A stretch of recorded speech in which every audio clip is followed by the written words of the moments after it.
Hello guys and welcome back to a new video, and in this video I'll be answering the question, what is the difference between an atom and an element?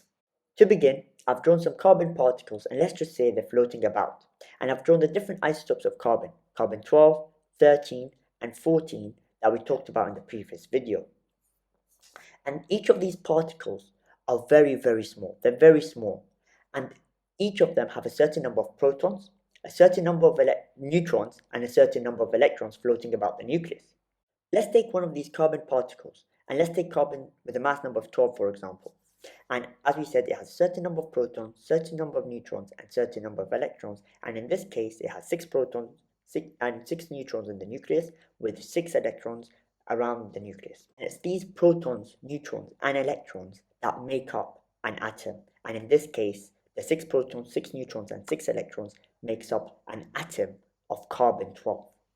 Sorry guys, I just want to come back here because I drew 7 neutrons actually, but it should be 6. So I drew 1 extra neutron, but it's only 6 for carbon 12. If it was carbon 13, then it would be 7 neutrons. I've also drawn these gold particles just for an example I'm about to give.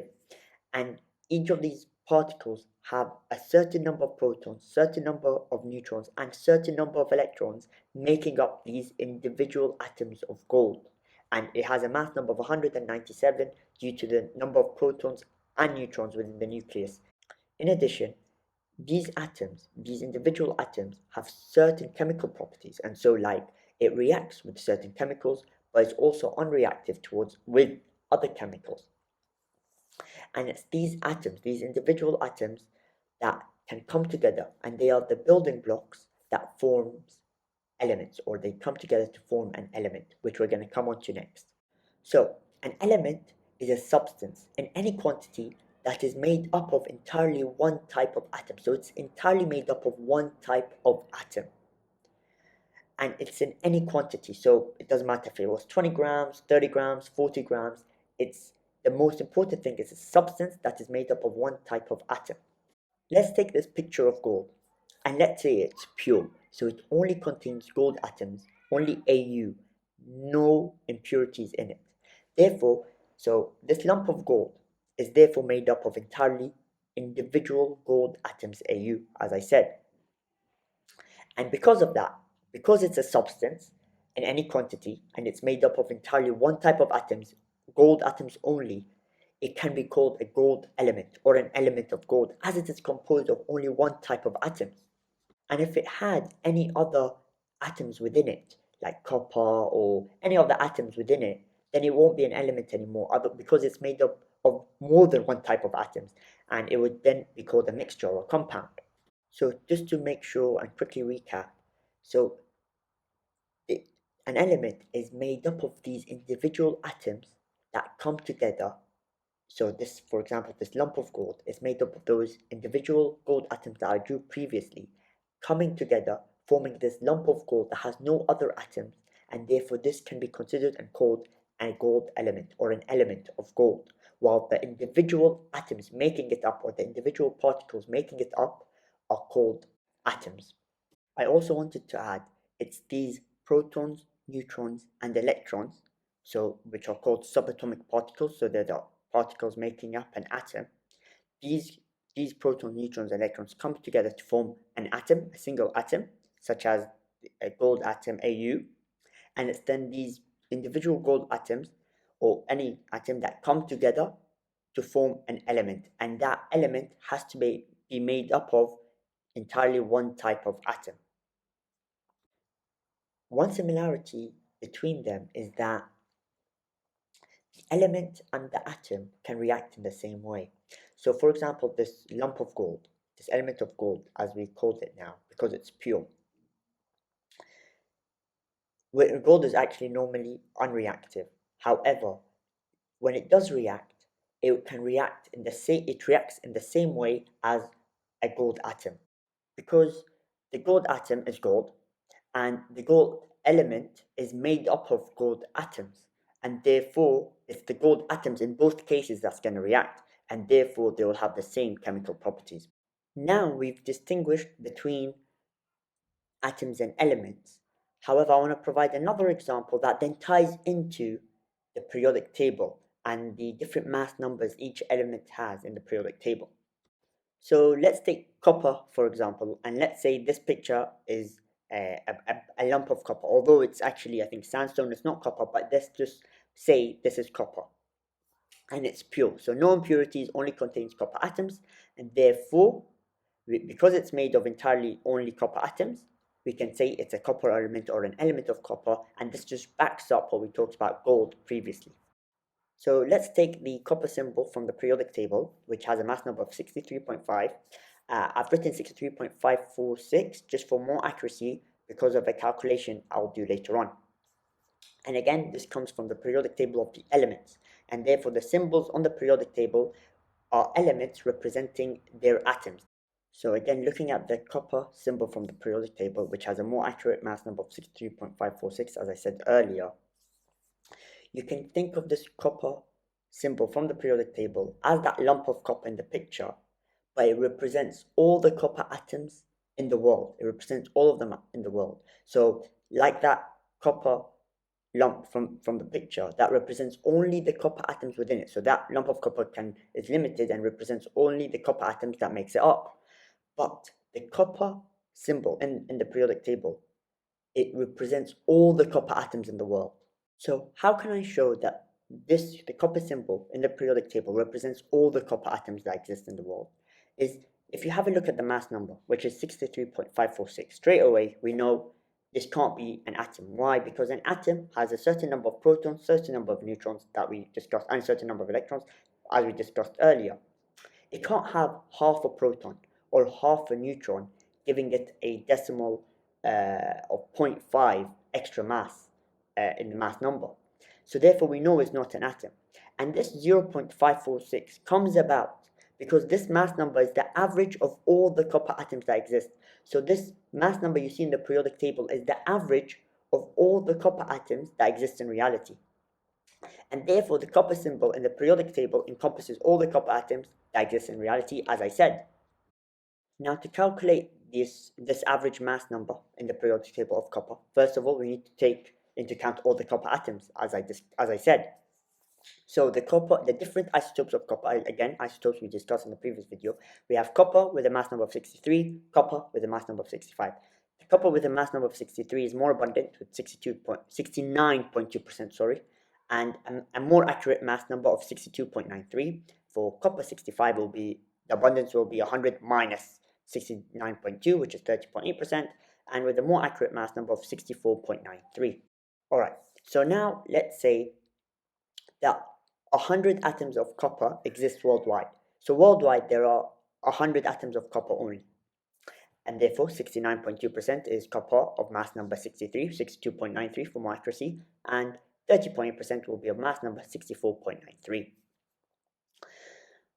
And let's go up here to the right, and therefore 69.2% of those 100 atoms would be 69.2 atoms, and 30.8% of the 100 atoms would be 30.8 atoms of mass number 65. And if you take any number, so instead of 100 atoms of copper exist worldwide, you do a million or 1.5 million, and you do the same calculation. So you do 69.2 divided by 100 times a million, or 1.5 billion. You'll get a certain number of atoms, and then the next step in the calculation, you can still use them, you'll get the same answer. I've just used 100 just for simplicity, but if you use any other number and you do the calculation correctly, you'll get the same answer, hopefully. So now we know that 69.2 atoms of copper of mass number 63 and 30.8 atoms of copper of mass 65 exist worldwide. Now we know that. Now to find the average of mass of one copper atom, so we're finding the average mass of a copper atom, we have to find first of all the total mass of all copper atoms. So we take all copper atoms in reality and we find the total mass. So we add all the mass numbers together, and then that will give us the total mass of all copper atoms. Then we divide that by all the copper atoms, just the quantity of copper atoms that exist, and that will then give us the mass number of one copper atom. Sorry, the average mass number of one copper atom. So firstly, as we said, we will find the total mass of all copper atoms, and to do that, well, we have the mass number of the isotopes of copper. So one of them is 62.93, and we multiply that by all the 62.93 atoms that exist, which we found is 69.2. When we take into consideration there is 100 atoms of copper that exist worldwide, and we add that, and we do the same calculation with the copper 65 isotope. We add that together, so the copper 65 isotope is 30.8 times 64.93. We get 6,354.6, and that's the total mass of all the copper atoms that exist in reality, taking into account 100 atoms that of copper, and it's 100 atoms of copper that exist worldwide. And now, to find the average mass of just one copper atom, we divide by the total copper atoms that exist, which we said was 100. So 6,354.6 divided by 100 gives you 63.546, and that's the mass number you see in the periodic table, because it's the average mass of just one atom of copper, taking into account all copper atoms. And again, if you do the calculation with different atoms of different amount of, instead of 100 you use a million or whatever, you should still get the same answer. At the end, you won't be dividing by 100, you'll be dividing by the amount of atoms that you put initially. So let's say you've had a million of atoms, you would be dividing by a million. And therefore, the copper symbol in the periodic table with the average mass of 63.546 represents all the copper atoms and only copper atoms in reality, and therefore it's an element of copper, or it's the copper element, as it represents only atoms of copper and it's all the copper atoms in reality. That's why you get the average mass, or yeah, you get the average mass of 63.546, and that's why the periodic table is called the periodic table of the elements. So finally, come to question. I hope I didn't wear you out. Um, so as we know, diamond is made up of carbon atoms only. So if it's only made up of carbon atoms and it's pure, let's say there's no other impurities, why is it not considered an element? So I'll pause for a few seconds and I'll answer it afterwards.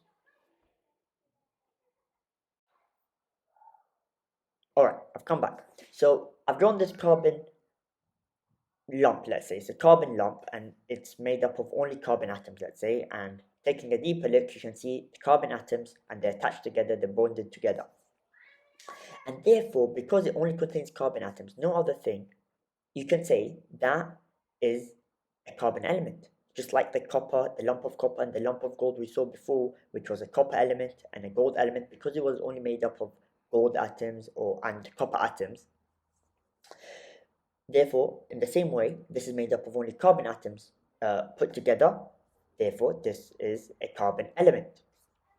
And diamond refers to the structure and the arrangement of carbon atoms within this lump of carbon that I've drawn. It just refers to how the carbon atoms are arranged. So when I say diamond, you think, okay, it has carbon atoms, but they're arranged tetrahedrally. So it's every carbon atom is bonded to 4 other carbon atoms. And therefore diamond refers to the structure and how the carbon atoms is arranged within the lump of carbon, within the carbon element, and it does not actually refer to the actual lump itself.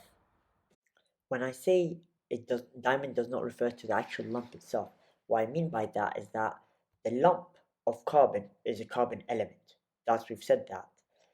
But if that carbon element had carbon atoms arranged tetrahedrally in a tetrahedral structure, then you can identify that carbon lump. Because it's arranged in that way, you can identify it as diamond, and therefore it's a form of carbon, which I'm about to talk to you about now.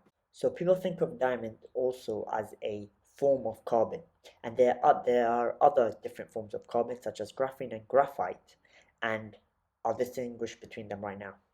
And on all these forms of carbon, diamond, graphene, graphite, the element itself is carbon, but because they're arranged differently in these different forms of carbon, they're given names to distinguish between how the carbon atoms are arranged. So when I say diamond, straight away, you know you have a carbon element with the carbon atoms arranged tetrahedrally. When I say graphite, you'll know that you have a lump of carbon, but the carbons are actually arranged in hexagonal rings, where each carbon atom is bonded to 3 other carbon atoms. So when I say graphene or graphite, it's still a carbon element in any case. However, you'll now know how the carbon atoms are arranged. Thank you very much for watching, and hopefully I'll see you in the next video. I'm not sure what I'm going to do for the next video. I'm thinking of what's the difference between a compound and a molecule. However, we'll see. If you have any suggestions, put them in the comment section down below. And also, if you have any questions or anything you didn't really understand, please mention it in the comment section and I'll give it a go to answer. Thank you.